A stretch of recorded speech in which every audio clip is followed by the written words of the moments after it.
Victorian first home buyer knocks out investors for a house. This is the breakdown. Now, this is a very important lesson for you first home buyers out there, especially when you're getting a pre-approval. From this article over here, the first home buyer here beat investors for a 771k house in Victoria, Altona North. And fun fact, there was only 3 bidders, but look at all these people around. Spectator sport or something. And this is the house. 2 bedder, 1 bar, 2 car space. And land 390 meters square. For a first home buyer, this is pretty good. But before I break down the home loan, this is just advice for first home buyers.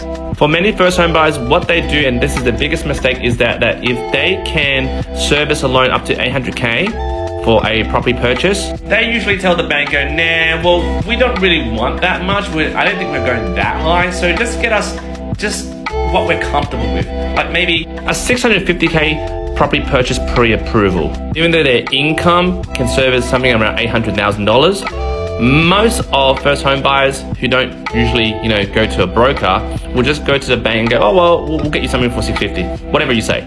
Now, the reason I know this person who got this house went with a broker, with most brokers that have a bit of a brain, they usually will say something like this. Mr. First Home Buyer, I know that you're looking around something that's 650 and your income can service a 650 property comfortably, but I do suggest going to the maximum because you never know, there might be an amazing property that you end up in a bidding war and you need to exercise that bit of power to purchase that extra bit of property. And in this case, he was right. The auctioneer here all fired up. Habibi, come on, raise your prices, Habibi. It first started at $500,000 and then it went to $600,000. And then from there was a bidding war, which was 121k above reserve to 771k. Imagine this first home buyer who got a 650k pre-approval and didn't went for the maximum, would have lost out on this property already. Bye-bye. Just remember, guys, a pre-approval is like a credit card. You pay on what you spend. It doesn't matter if you get a maximum credit card or a maximum pre-approval, because at the end of the day, you transact on what you want to purchase.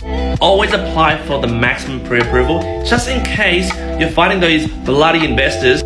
Maybe this lady here with the crossed arms, or maybe this old lady downsized over here. Or maybe it's her, she looks shifty, bloody investors. You need that buffer in your pre-approval to fight those guys so you can get your first property, so that you're not outsmarted and outkicked in this property market. In terms of the property breakdown, 80% of 771, it will be a $616,000 home loan, and the deposit would be $192k for 20% plus stamp duty. For a $616,000 home loan, for a single adult, assuming living expenses under this much, his gross salary would have been $105k. Let me know in the comments below, do you think this is a good purchase?